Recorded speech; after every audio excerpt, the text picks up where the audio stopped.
और एक फरिश्ता अगर फिलिस्तीन में आ जाए तो सारा इजराइल फना हो जाएगा।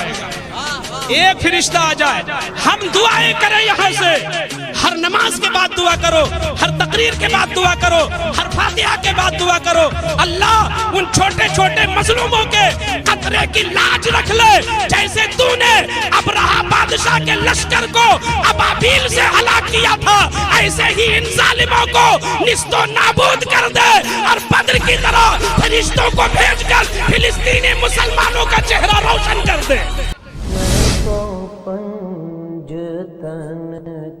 हमारे चैनल से जुड़ने के लिए YouTube पर लिम्रा एजेंसी सब्सक्राइब करें। बिलग्राम शरीफ को इमाम इश्क मोहब्बत, कंजुल करामत, सरापा इस्तिकामत इमाम अहमद रजा मुहद्दिस बरेलवी अलैहिर रहमा व रिजवान ने एक शहर का नाम नहीं दिया है, एक कस्बे नहीं याद किया है, बल्कि इस रूए जमीन पर उस बस्ती को इमामे अहले सुन्नत ने जन्नत कहा है। अब कोई पूछे कि जन्नत तो एक है और बिलग्राम शरीफ को आला हजरत ने जन्नत क्यों कहा, तो मेरे इमाम की निगाह इतनी गहरी है और फिक्र इतनी बुलंद है कि फिक्रे इकबाल भी फिक्रे रजा के सामने हेच नजर आती है। होने वाले सवाल को भी आला हजरत ने उसी के अंदर जवाब भी दे दिया और फरमाया, अब्दे वाहिद के सबब जन्नत है नामे बिलग्राम। सिर्फ इस वजह से नहीं कि वो बहुत बड़े रकबे पे आबाद है, सबब ये नहीं है कि ऊंचे ऊंचे महलात हैं वहां पर, सबब ये है कि मीर अब्दुल वाहिद बिलग्रामी के कदम वहां पर हैं।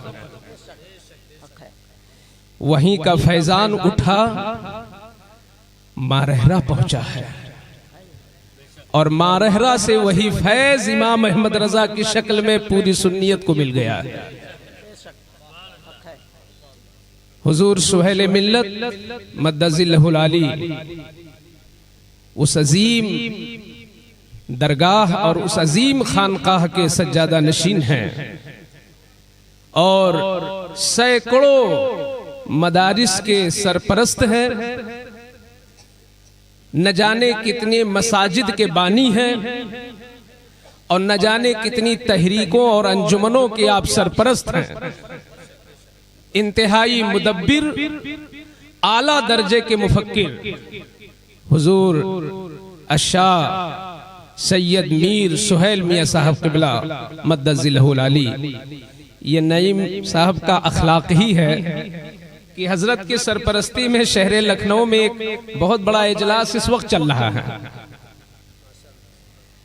हजरत इस वक्त दो सरपरस्ती कर रहे हैं। इसी वक्त आपके रूबरू है, ये हजरत की मोहब्बत है, दावत कबूल फरमा ली। एक बहुत बड़ा जलसा आपके जेरे निगरानी और सरपरस्ती में और हो रहा है। वक्त तो बहुत हो चुका है और मेरे बाद जमाते अहले सुन्नत के एक मुनफरिद लबो लहजे के खतीबुल बराहीन हजरत अल्लामा मुफ्ती अमानुर रफ साहब क़िबला जलवागर हैं, वो तशरीफ लाएंगे, भरपूर खिताब होगा। मैंने कुरान हकीम फुरकान मजीद की एक आयत पढ़ी है। अल्लाह ताला ने फरमाया, ये जितने कलमा पढ़ने वाले हैं अगर अकायद इनके सही हैं तो सेहते अकीदा की शर्त के साथ ये आपस में भाई भाई हैं। हम भाई हैं अगर हमारे अकायद अल्लाह और रसूल, अंबिया, औलिया, सालिहीन के हवाले से हमारे अकायद दुरुस्त हैं और हम कलमा गो हैं तो हम आपस में भाई भाई हैं। कभी ऐसा होता है कि हमारा भाई है मगर उसकी राह गलत हो रही है, उसके कदम डगमगा रहे हैं, ऐसे मौके पर अल्लाह की तरफ से हमें हुक्म क्या है? हमारा एक भाई बिगड़ रहा है, आमाल में बिगड़ रहा है या अकायद में बिगड़ रहा है, तो दूसरे पड़ोसी और दूसरे भाई की जिम्मेदारी क्या होती है ऐसे मौके पर? क्या हम उसे तनकीद का निशाना बनाए और उसे चिढ़ में मुब्तला करके कट्टर कर दे? ये अल्लाह का फरमान नहीं है, न कुरान का फरमान है। सोच हमारी तामीरी होनी चाहिए, तखरीबी सोच नहीं होनी चाहिए। अगर हमारे भाई का रास्ता गलत हो रहा है, कदम बहक रहे हैं, तो अल्लाह फरमाता है फ़अस्लिहू बैना अखवैकुम, आपस में एक दूसरे की इस्लाह करो, उन्हें सिखाओ कि भाईजान आपका ये कदम गलत उठ रहा है, इस्लाह करो। और तामीरी नियत से, तखरीबी नियत से नहीं, उसकी इज्जत नफ्स का ख्याल करते हुए, उसके मकाम व मर्तबा का लिहाज करते हुए वो अंदाज अपनाओ इस्लाह का जो मेरे आका का अंदाज़े करम था। उस अंदाज से उनकी इस्लाह करो। क्यों? अल्लाह से डरो इस मामले में और इस्लाह करते रहो आपस में, लअल्लकुम तुरहमून, इस यकीन और उम्मीद पर कि अल्लाह की तरफ से तुम पर रहम नाजिल होगा, अल्लाह की रहमतें तुम्हारी तरफ होंगी। मगर हजरात, इस्लाह के रास्ते में जो चीज आज हायल है और हम अपने भाई की इस्लाह जो नहीं कर पाते, आज से 10 साल पहले किसी गांव में सुना जाता था ये बुराई इस हद तक है, मगर हमारी गलत रवि और हमारी बेराह रवि और हमारी तबलीग का गलत अंदाज, हमारी तकरीर का गलत अंदाज यहां तक पहुंचा कि 10 को हमने 5 में नहीं किया, 10 को हमने 100 बना दिया। जरूरत इस बात की है कि आप कुरान और सुन्नत को गौर से पढ़ें और सुनें और देखें कि आकाए करीम ने पत्थरों को मोम कैसे किया था। तवज्जो दें कि रसूलुल्लाह सल्लल्लाहु अलैहि वसल्लम ने कांटों को फूल कैसे बनाया था, उन उजड्डों को पैकरे इखलास मोहम्मद अरबी ने कैसे कर दिया था, अरब के उन बद्दुओं को हादियों रहबर का दर्जा कैसे दे दिया था। कभी हमारी निगाह क्या इस तरफ नहीं जाती? जरूरत है कि एक आलिम की निगाह आलिमाना हो, एक मुबल्लिग की निगाह मुबल्लिगाना हो, एक मुस्ले और एक मुर्शिद की निगाह रुश्दो हिदायत की तरफ हो, वरना हम सिमट रहे हैं, सिमटते जाएंगे। कल कहीं ऐसा न हो क्या बात कि हमारा मसलक हमारे घर में महदूद हो जाए। बहुत अच्छी बात। ये इस्लाम बड़ा आफाकी मजहब है, अपने दामन में बड़ी वसाते रखता है। अगर हुजूर सल्लल्लाहु अलैहि वसल्लम का माज़अल्लाह अखलाक कड़वा होता, सख्त होता, तो हबशा से बिलाल हबशी वहां पहुंचे न होते, क्या बात।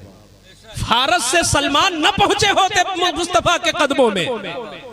ये दुनिया के कोने कोने से दीवाने सिमट कर मुस्तफा के कदमों पे क्यों निसार हो रहे हैं? इसलिए कि हुजूर का अखलाक बड़ा आला है। ये किरदार मुस्तफा था जो सबको खींच रहा था।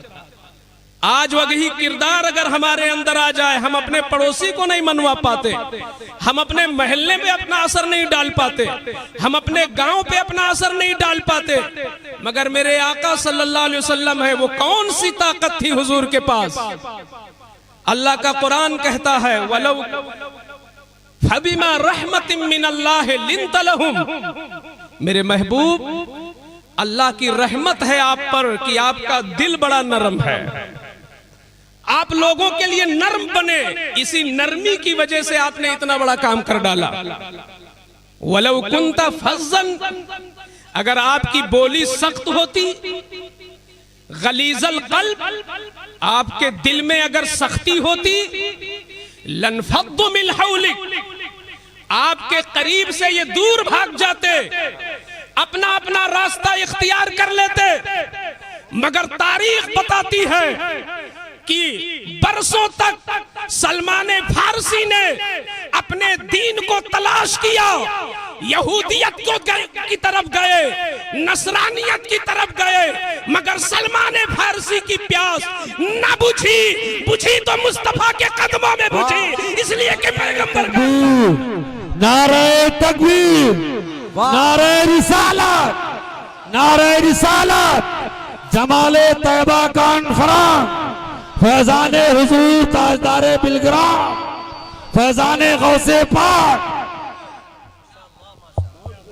आज अफसोस है, हम लोग दरसगाह के हैं, देखते हैं आज एक शागिर्द अपने उस्ताद को जल्दी माफ नहीं करता, एक बेटा अपने बाप को माफ करने के लिए राजी नहीं है, एक भाई अपने भाई को माफ करने के लिए राजी नहीं। दावा है मैं हुजूर का गुलाम हूं, रजिस्टर जो फिरिश्तों का होगा वहां ये सब नहीं चल पाएगा।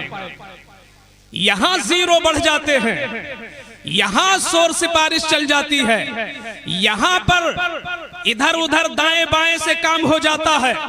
फिरिश्तों के रजिस्टर में अल्लाह का इंसाफ लिखा होगा, कल जब खुलेगा तो दिखाई देगा। तूने बगल वाले को माफ नहीं किया, पैगंबर ने तो 71 लोगों को माफ कर दिया था। कैसे?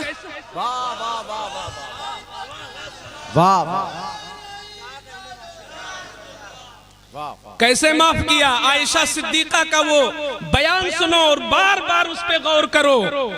आयशा सिद्दीका फरमाती है, वमन तकम रसूलुल्लाह सल्लल्लाहु अलैहि वसल्लम लिनफ्सी इल्ला अन तुंतहका हुर्मतुल्लाह। मेरे आका ने अपनी जात का बदला कभी किसी से लिया ही नहीं, अपने नफ्स का बदला नहीं लिया, अपना बदला हुजूर ने किसी से लिया ही नहीं।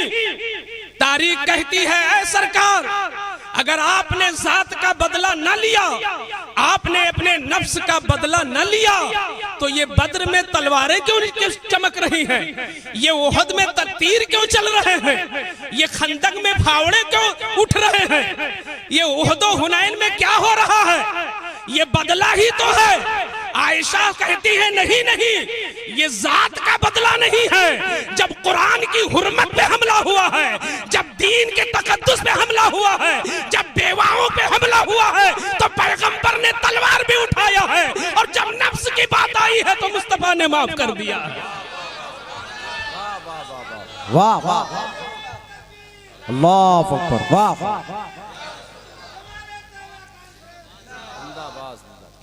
आओ देखो हुजूर ने कैसे माफ किया। अल्लाह ने फरमाया था, हुजूर मेरे महबूब, ये बड़ा महबूब दीन है जो मैंने तुम्हें दिया है। इसकी जगह मुल्क दो मुल्क की नहीं, ये आफाकी मजहब है। ये सिर्फ जबानों के लिए नहीं है, ये दिलों के लिए मैंने चुना है। ये इस्लाम दिल में राज करेगा, ये रगो रेश में घुसेगा।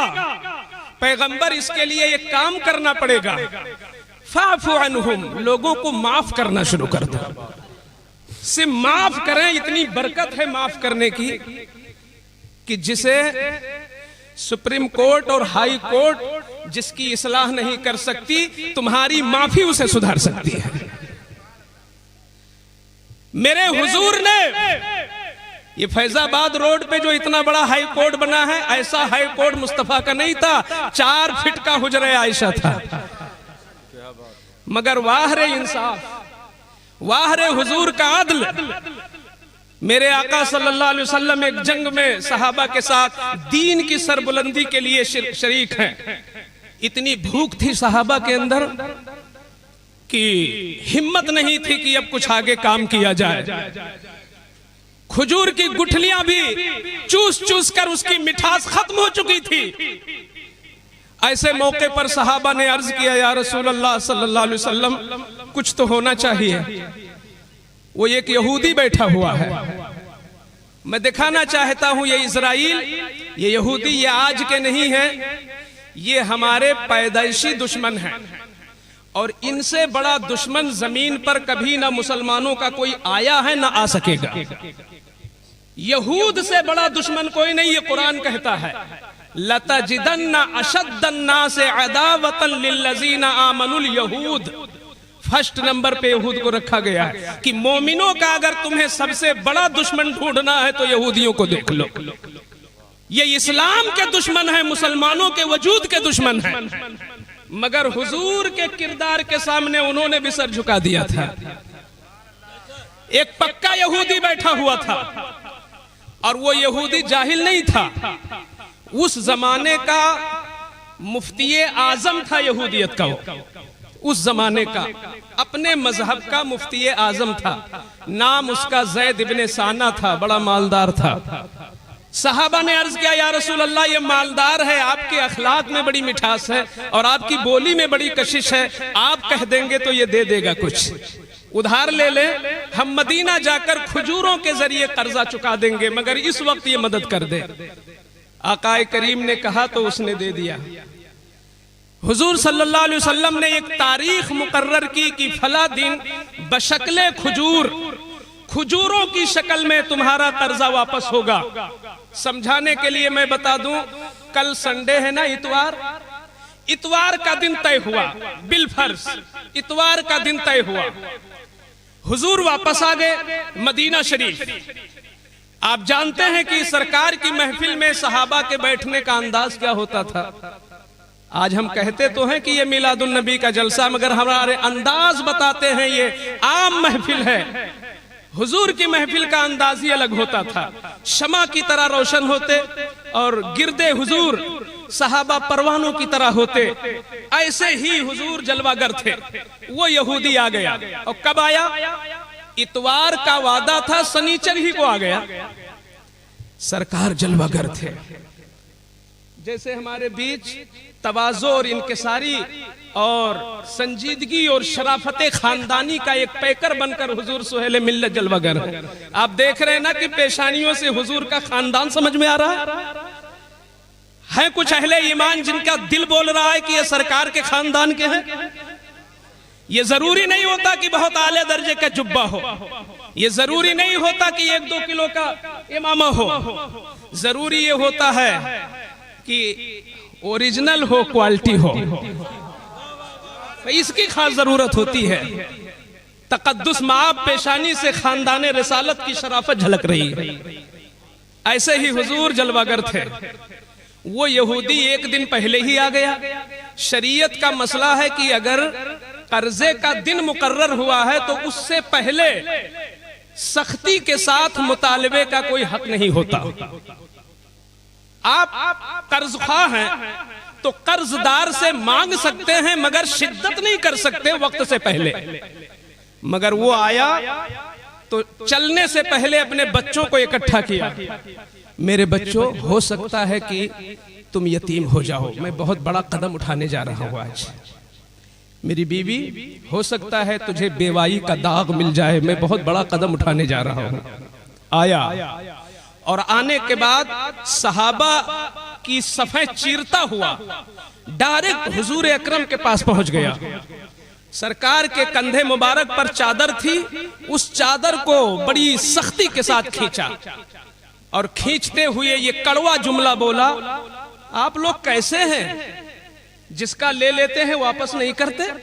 आपने कहा था मैं खजूरें दूंगा, इतना जमाना गुजर गया, आपने आज तक खजूर नहीं दी। कितनी उल्टी बोली बोला था। अगर हमारे साथ ऐसा हो तो बोली मुकम्मल नहीं होगी, हमारा झापड़ पड़ जाएगा पहले। भाई इतवार का दिन मुकर्रर है, शनिचर को ये कहना कि तुम कैसे हो, वक्त हो गया अब तक दिए नहीं, ये बोलने का क्या हक था। मगर हुजूर का अखलाक देखो। सहाबे कराम चोटी के सहाबा जलवागर हैं, सारे सहाबा मौजूद हैं।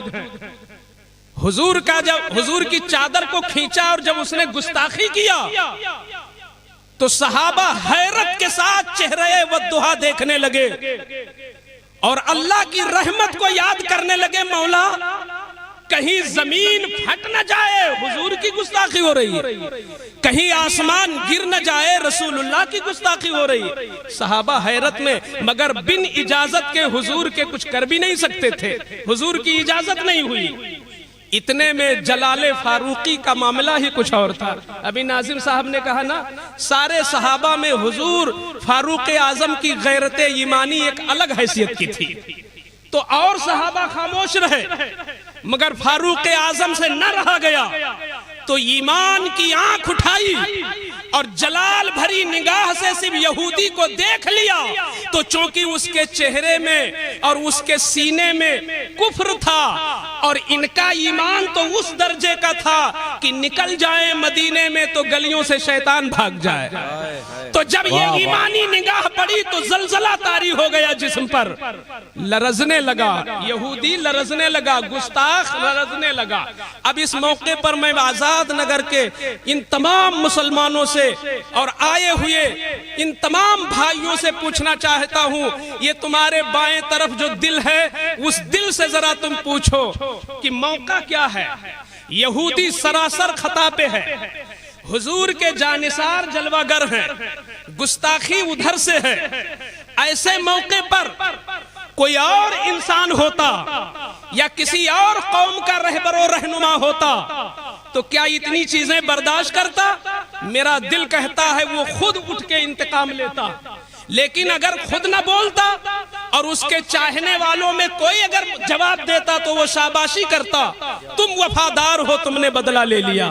मगर वाह रे किरदार मोहम्मदी, हुजूर का वो मीठा अखलाक है, वो मीठा अखलाक है कि अल्लाह की इज्जत की कसम मक्का और मदीना के दुश्मनों ने, गिरदो नवाह के दुश्मनों ने पागल तो जरूर कहा है, मजनू तो जरूर कहा है और सब कुछ कह डाला है, मगर तारीख मुस्तफा पढ़ लो, सीरत मोहम्मदी पढ़ लो, आज तक किसी दुश्मन ने हुजूर को बद अखलाक नहीं कहा है। जिसने भी कहा है अखलाक वाला कहा है। वाह वाह वाह, नारे तकबीर, नारे रिसालत, जमाले तौबा कॉन्फ्रेंस, वाह। जब फारूक आजम ने उनको ईमानी निगाह से धमकाया और यहूदी कांपने लगा तो ऐसे मौके पर हुजूर के दस्ते मुबारक फारूक आजम की पुश्त पर शाबाशी के लिए नहीं गए। अक्ल कहती है कि शाबाशी देना चाहिए क्योंकि बहुत बड़ा रोल अदा किया। दीगर सहाबा क्या है कोई ऐसा आज अखलाक वाला? वो शाबाशी के मुस्तहिक थे, अक्ल ये कहती है। मगर हुजूर की जब जबान खुली तो क्या कहते मेरे आका, उमर ये किसने इजाजत दिया कि एक इंसान का दिल दुखाओ? एक इंसान का दिल दुखाने का हक तुमको किसने दिया? उमर खामोश। मेरे आका फरमाते हैं मैं बहैसियत नबी हुक्म देता हूं, इसकी जो खुजूरें हमारे जिम्मे हैं फौरन दी जाए, फौरन दी जाए और कुछ खुजूरें बढ़ा के दे दो ताकि दिल जख्मी हुआ है तो मरहम का काम हो जाए। उसने ये तो सोचा भी नहीं था कि मेरा हक मिलेगा, वो तो सोचा था हक मिलना तो दूर की बात है, मैं जान कहीं ना चली जाए। अरे जो सहाबा हुजूर के गुस्ल और हुजूर के वजू के पानी को जमीन पर न गिरने दे, वो गुस्ताखी को कैसे बर्दाश्त कर सकते थे? इसीलिए बीवी से कहा था तुम बेवा हो सकती हो, बच्चों से कहा था तुम यतीम हो सकते हो। मगर यहाँ मामला उल्टा देख रहा है, हक भी मिल रहा है, इनाम भी मिल रहा है, इनाम भी मिल रहा है। फारूक आजम तराजू लेके बैठ गए, खुजूरों के ढेर से खुजूर भरने लगे। अब हुजूर का ये अखलाक देखकर इतना मुतासिर हुआ, इतना मुतासिर हुआ कि रोने लगा। फारूक खुजूरें मत तौलो, खुजूरें मत तौलो, क्या इस्लाम के दामन में मेरी गुंजाइश है? वाह। फारूक आजम ने कहा हुकुम तुम कौन हो? तो उसने कहा मुझे नहीं पहचानते, मैं यहूदियों का लीडर हूं इस वक्त, पूरा दीने यहूदियत का मर्जा हूं इस वक्त में, मैं ज़ैद इब्न साना यहूदी हूं। फारूक आजम ने कहा हैरत है तेरी हरकत पर, तूने कुरान नहीं पढ़ा मगर तौरात तो पढ़ा होगा। मेरे मुस्तफा की नातें तो तौरात में भी हैं, मेरे मुस्तफा की शानें तो तौरात में भी हैं, क्यों तूने ऐसा किया? अब उसने राज उगला, कहा उमर न गुस्ताखी करना मकसूद था, न अपना हक मांगना मकसद था, मकसद था इस खातमुन नबीयीन का इम्तिहान लेना। क्या इम्तिहान? तो उसने कहा मैं वो यहूदी हूं जिसने पूरे तौरात को हर्फ ब हर्फ मुताला किया, इंजील को पढ़ा, जबूर को पढ़ा, मैंने तारीख दुनिया पढ़ी, सारी चीजें पढ़ने के बाद मैं इस नतीजे पर पहुंचा कि अल्लाह आखिरी जमाने में एक ऐसा नबी भेजेगा जो खातमुन नबीयीन होगा, जिस पर नबूवत का दरवाजा बंद होगा, वो आखिरी नबी होगा। उसके पैदा होने के बाद कुल कायनात को उसी का पढ़ना, कलमा पढ़ना लाजिम होगा। वो आखिरी नबी होगा। उसकी कुछ पहचान होगी। पहली पहचान ये है कि वो मक्का में पैदा होगा, मदीना शरीफ हिजरत करके आएगा, उसका चेहरा ऐसा होगा, उसकी पेशानी ऐसी नजर आएगी, वो जब चलेगा तो निगाहों के हया का ये आलम होगा, उसका ये अंदाज होगा। उमर सुनो, वो सारी चीजें इस नबी में पाई जा रही हैं, मगर एक चीज ऐसी थी जो आज तक नहीं मिल सकी थी। मैं तलाश में था कि वो भी मिल जाए तो कलमा पढ़कर मुसलमान हो जाओ। आज वो चीज मिल गई है। उस चीज की मैं तलाश में था, आज वो चीज मिल गई है। उमर ने कहा वो कौन सी चीज है? तो उस यहूदी ने कहा था, अरे मुस्तशरिकीन, तुम अपनी किताबों को जला दो। तुमने तासुब में लिखा है कि इस्लाम तलवार से फैला है। हकीकत यह है कि तलवार से नहीं, अखलाके मोहब्बती से फैला है। कैसे तुमने कहा? तुम कहते हो। वाह वाह वाह वाह, जिंदाबाद, वाह वाह। आज एक पीर की तारीफ उसका मुरीद सादिक करता है, एक उस्ताद की तारीफ उसका शागिर्द रशीद करता है, एक इमाम की तारीफ उससे जुड़ा हुआ मुक्तदी करता है, एक बड़े नेता की तारीफ उसके छोटे नेता दुनिया की हिर्स और लालच में करते हैं। मगर हुजूर का किरदार कि एक बड़ा दुश्मन है और नबी के किरदार की तारीफ कर रहा है। क्या बात, दुश्मन है नबी के किरदार की। क्या कहता है? ए उमर, मैंने पढ़ा है, तौरेत का खुलासा यही है, इंजील का खुलासा यही है कि जो आखिरी नबी होगा उसके अंदर माफ करने का जज्बा इतना होगा, माफ करने का, कि जब कोई जुल्म पे उतारू होगा तो वो माफी और बढ़ा देगा। कोई जुल्म करता जाएगा वो माफ करता जाएगा। अल्लाह की इज्जत की कसम, आज वो चीज भी नजर आ गई।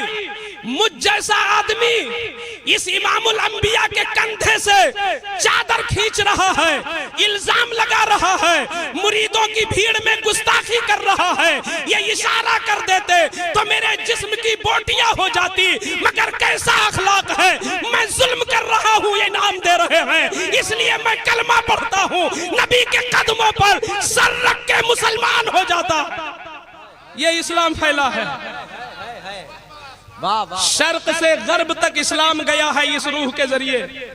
आज ये आखिरी जुमला हमारा नोट कर ले, हम भी अपने अखलाक को वसात दें, और इतनी वसात दें कि जो तशख्खुस है सुन्नियत का, उस तशख्खुस को सलामत रखते हुए और उस तशख्खुस को बचाते हुए जो आला हजरत की तहरीरों से वाज़े है, लेकिन उस तहरीर को समझने के लिए भी इल्म चाहिए। मेरे आला हजरत ने डायरेक्ट फतवा नहीं मारा है उन लोगों पर। पढ़ लो सीरत, बार बार समझाया है इमाम अहमद रजा ने, और तब जाके उन पे कोई फतवा लगा है। और खुद मौलाना अशरफ अली थानवी ने बरजस्ता इसका एतराफ किया है कि आला हजरत ने जो हम 4 लोगों पर कुफ्र का फतवा दिया है, ये उनके इश्क़ रसूल की दलील है, वो मोहब्बत रसूल में दे रहे हैं हम लोगों पर। उसने लिखा है ये। तो इसलिए आला हजरत ने भी दुश्मनों को माफ किया है। ये दुश्मने अहमद पे शिद्दत कीजिए, मुल्हिदों से क्या मुरव्वत कीजिए, यही शेर नहीं है सिर्फ आला हजरत का। किरदार आला हजरत का ये है, किरदार आला हजरत का ये है कि किसी ने गाली लिख के भेजा खत में, तो मुरीद ने कहा हुजूर एफआईआर होना चाहिए, ये आपको गाली लिख रहे हैं, आप मुजद्दिदे आजम हैं, आपको गाली लिख रहे हैं। कहते हैं क्या हुआ, जितनी देर मुझे गाली लिखा मेरे हुजूर की इज्जत महफूज हुई है, और मोमिन तो वो है जो नामूसे रसूल पे मर जाए। तो इसलिए लोगों, आज जो हालात है, अभी नाजिम साहब ने बताया, हम कुछ नहीं कर सकते, मगर हम अपना किरदार इतना अच्छा कर ले कि दुआ करने के लायक तो हो जाए। हमारी दुआएं बाबे इजाबत से क्यों नहीं टकराती? ये अल्लाह की मसलहत है और अल्लाह की मशीयत है।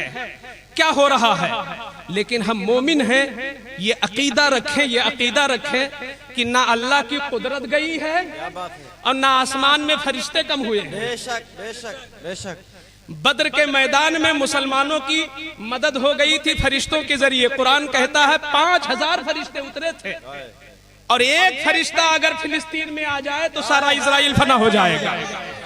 एक फरिश्ता आ जाए, हम दुआएं करें यहाँ से, हर नमाज के बाद दुआ करो, हर तकरीर के बाद दुआ करो, हर फातिहा के बाद दुआ करो, अल्लाह उन छोटे छोटे मजलूमों के कतरे की लाज रख ले, जैसे तूने अबरहा बादशाह के लश्कर को अबाबील से हलाक किया था, ऐसे ही इन जालिमों को निस्तो नाबूद कर दे, और बद्र की तरह फरिश्तों को भेजकर फिलिस्तीनी मुसलमानों का चेहरा रोशन कर दे।